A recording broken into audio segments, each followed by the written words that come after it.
Hello, hello, wonderful to have you here. What I want to do in today's video is to discuss another video made by an interview with B. Allan Wallace, who is an expert on Tibetan Buddhism and a practitioner of Tibetan Buddhism, who made a video a while back discussing an important distinction that I want to get into today, which is that between devotion on the one hand, or devotionalism, and cultishness. Now, this is the word that they use to introduce the video. Cultishness, the word cult triggers some people. It is a strong word, but in any event, that's the distinction they want to make. This is a particularly important distinction in Tibetan Buddhism, where guru, the focus on the guru, on the teacher, is extremely important, and one's relationship to one's guru is really the focus of one's practice. And so B. Allan Wallace's understanding of this and his take on this is both important within a Tibetan context and indeed important in a general Buddhist context, and something we can all learn from, I think.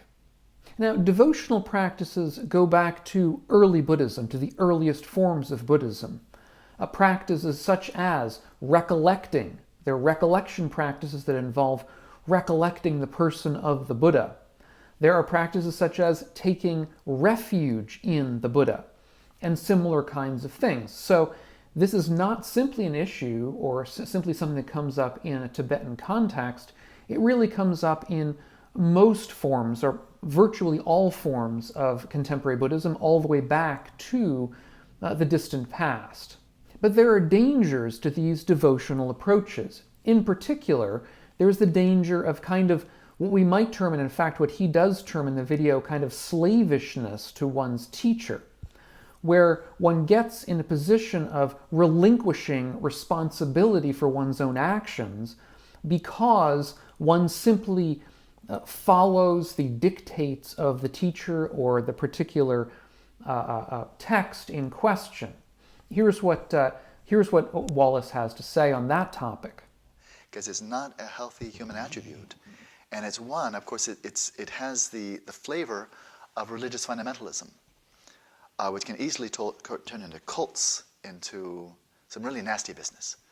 And the crucial element of it, and then I'll pause, is the relinquishment of personal responsibility. I don't need to think for myself anymore. I don't need to take any personal responsibility for my behavior, because I just follow orders. And in terms of my own beliefs, I don't need to take responsibility for that, because I just believe whatever he says, or whatever this book says, or whatever this tradition or this guru lineage says. So we put ourselves into a position of simply believing whatever the guru or the teacher says, and of doing whatever they suggest or whatever they tell us to do, simply because they are our teacher.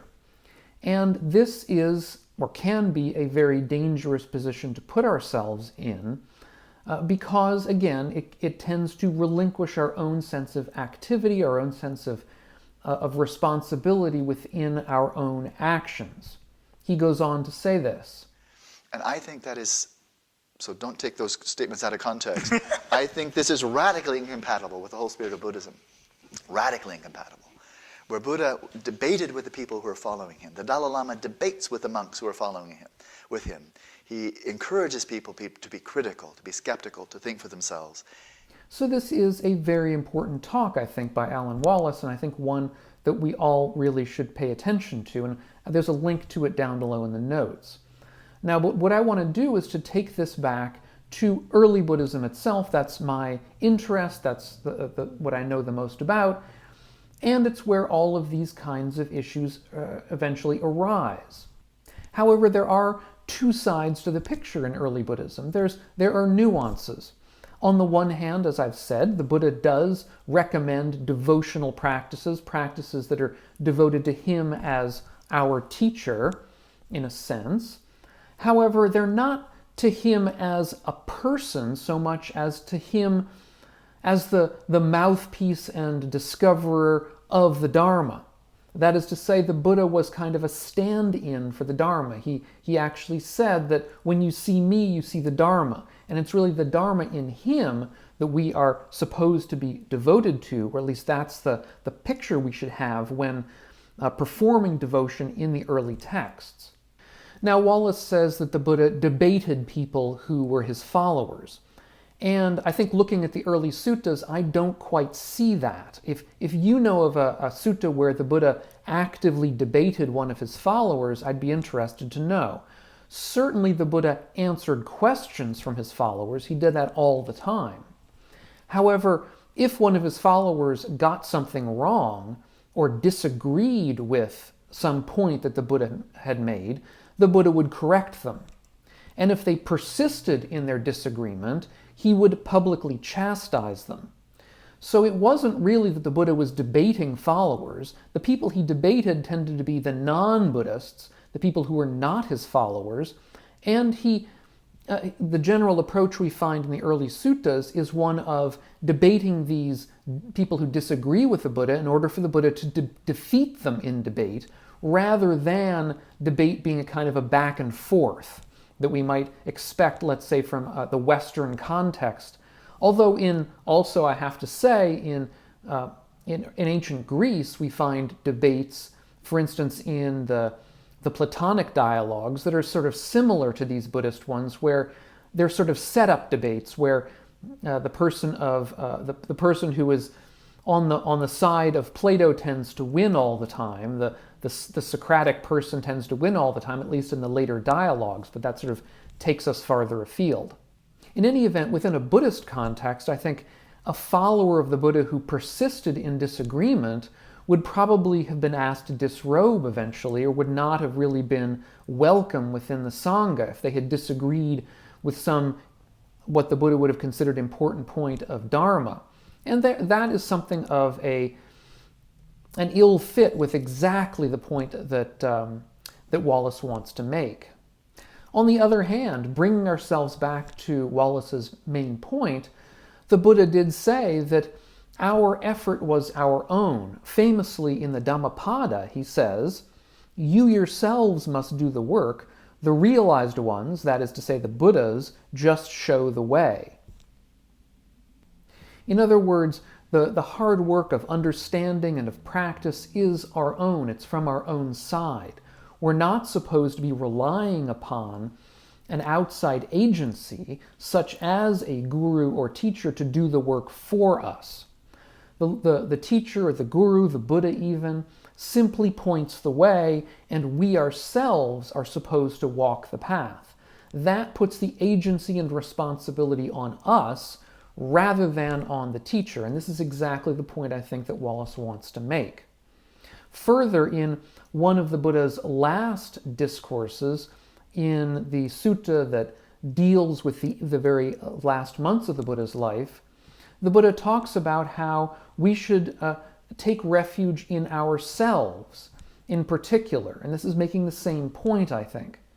When he was in discussion with his close attendant, Ananda, he said this: "I'm now old, elderly, and senior.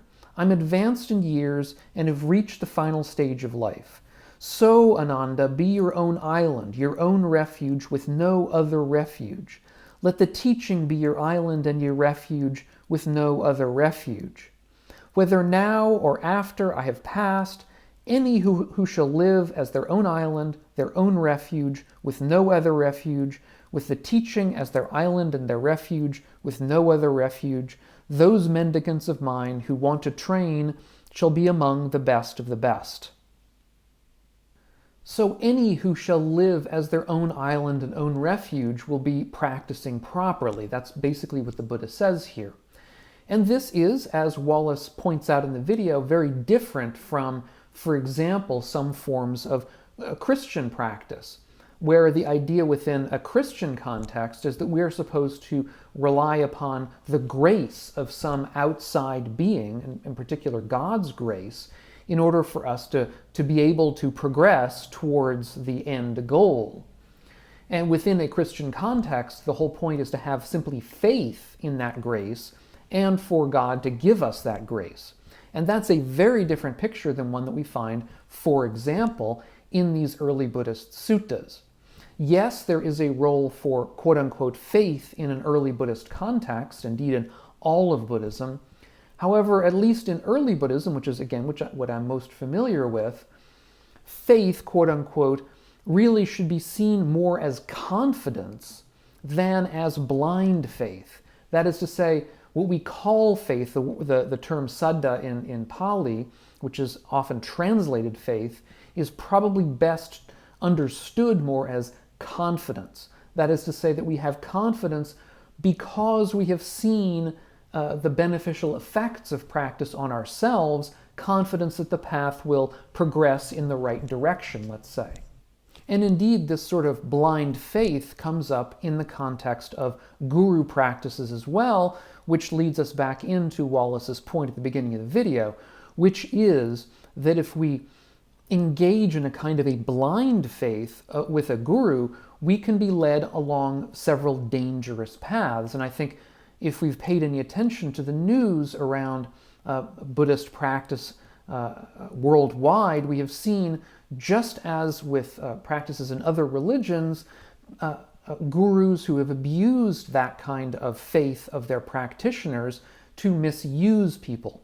And that is why it is so important, I think, in our practice to retain a sense of critical distance, at least to the extent that we are always evaluating the potential teachings of the guru or of the text in question, critically analyzing them, being investigating them, being curious about them, both to see what benefit they can provide and to be on the lookout for any potential problems that might arise.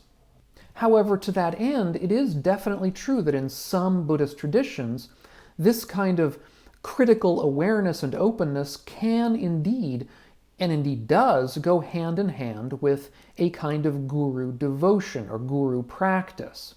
As Allan Wallace says, he encourages people to be critical, to be skeptical, to think for themselves, and to see how taking personal responsibility, embracing one's own intelligence and honoring it and using it is profoundly compatible with deep reverence and devotion to a guru. And this, I think, does typify the Tibetan tradition that Allan Wallace belongs to most of all. I'm most familiar with, again, the early tradition as reflected in some contemporary Theravada practices, which are much less guru-focused.